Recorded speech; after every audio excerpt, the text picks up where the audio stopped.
Hey everyone, আসসালামু আলাইকুম, welcome to my channel Tiar Imon. So আজকে হচ্ছে ভিডিও করার কোনো উদ্দেশ্য ছিল না টোটালি, বাট এই যে বাসার দিকে ব্যাক করতেছি ঠিক সেই টাইমে হচ্ছে এই যে ক্যামেরা সেট আপ করে নিলাম। মানে এত সুন্দর লাগতেছে পরিবেশটা, না ক্যামেরা সেট আপ করে আমি পারলাম না। মানে দেখেন, আপনারা বুঝতে পারবেন যে বৃষ্টি হয়েছে একটু আগে, আর বৃষ্টির পরে প্রকৃতিটা যে এত সুন্দর লাগে এইটা আমি আজকেই বিশেষ করে কেন যেন বুঝতেছি। এই কারণেই, কারণ আছি হচ্ছে এখন সাতক্ষীরাতে। সাতক্ষীরা হচ্ছে আপনার যেখানে আছি বর্ডারের সাইডেই ছিলাম এতক্ষণ। এটা হচ্ছে দেবহাটা বলে, এখানেও আবার আটকানো ছিলাম হচ্ছে পর্যটন কেন্দ্র। এটা হচ্ছে নাম রূপসী দেবহাটা ম্যানগ্রোভ পর্যটন কেন্দ্র আর কি। আর এখানে আসছিলাম আমি আর আমার ফ্রেন্ড আসছিলাম, দুজনেই উঁচু করে দিয়েছে বের হই। যাই হোক, বের হইতে লাগি আর বলতে লাগি আর কি, যেটা ব্যাপার হয়েছে সেটা হচ্ছে গিয়ে এখানে আসছিলাম হঠাৎ করে আর কি, প্ল্যান যে সাতক্ষীরাতে যাব, ওইভাবে আর কি প্ল্যান করে বের হয়ে যাওয়া। আর আমার ভিডিও করার আজকে ইচ্ছা ছিল না, তারপরে হচ্ছে আমার সুন্দর লাগতেছিল এইখানে। দেন এখানে কি বকের মতো দেখা গেল, একটা মেবি বক ছিল। যাই হোক, এইখানে দেখি ভাঙা।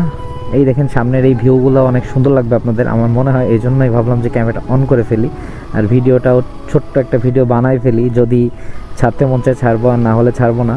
তারপরেও হচ্ছে এই জন্যই ভিডিওটা অন করলাম, মানে ক্যামেরা সেট আপ করে দেন ভিডিও করতেছি। দেখেন মানে পরিবেশটা কিন্তু অসাধারণ, বৃষ্টির পরে আরও বেশি অসাধারণ লাগতেছে।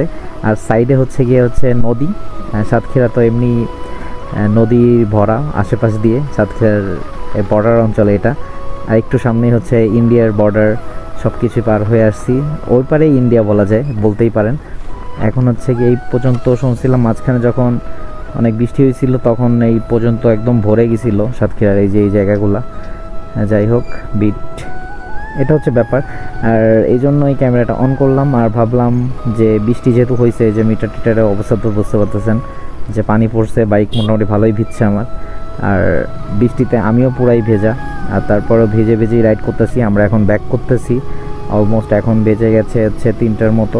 তারপর আমরা এখন ব্যাক করতেছি যে বাসার দিকে পৌঁছায় যাব। তাহলে আমরা সন্ধ্যা হইতে হইতে আগে আগেই পৌঁছায় যাব, এই জন্য আমি আর আমার ফ্রেন্ড বের হয়েও পড়ছি। সো ভিডিওটা আসলে আমি টোটালি ওইভাবে বানাইতে পারি নাই, কিছু কিছু ক্লিপস আছে আমার কাছে, আর ওইগুলো হচ্ছে এমনি জাস্ট হচ্ছে আপনার রিলস বা শর্টস বানানোর জন্যই আর কি করা ছিল।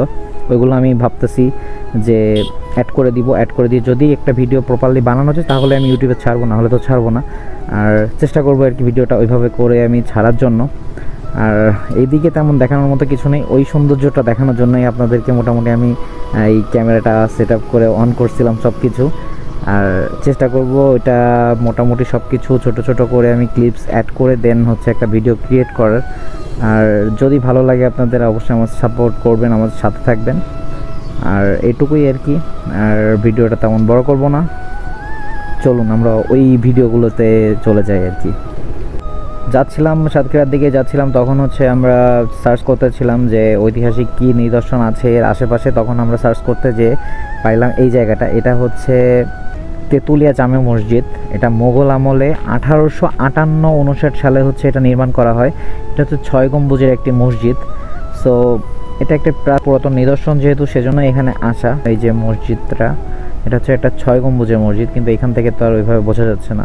এর আশেপাশে দেখেন ভিউটা অনেক সুন্দর আর কি, আমার কাছে অনেক ভালো লাগছে, যার জন্য এই ভিডিওটা করা। এখানে কিছু সতর্কীকরণ বিষয়ে লেখা। তুমি চাইলে ছুটে যাব পিছু পিছু,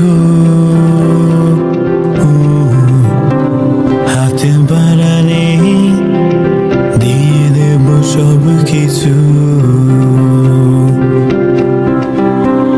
তুমি চাইলে ছুটে যাব পিছু পিছু, হাতে বাড়ালে দিয়ে দেব সব কিছু।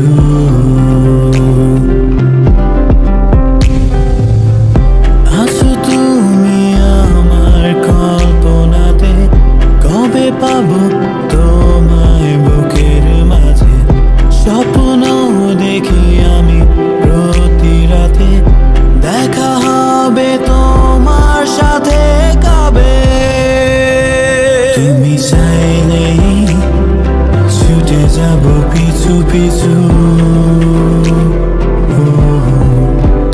হাতে বাড়ালে দিয়ে দেব সব কিছু তুমি চাইলেই ছুটে যাব পিছু পিছু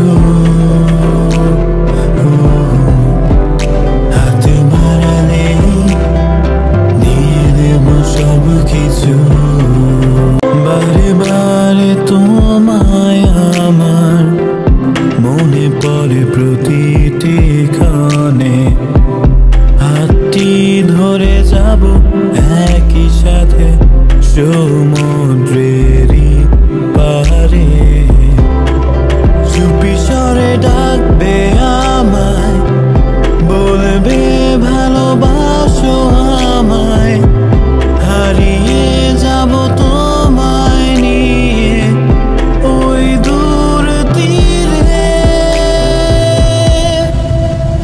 তুমি চাইলেই ছুটে যাব পিছু পিছু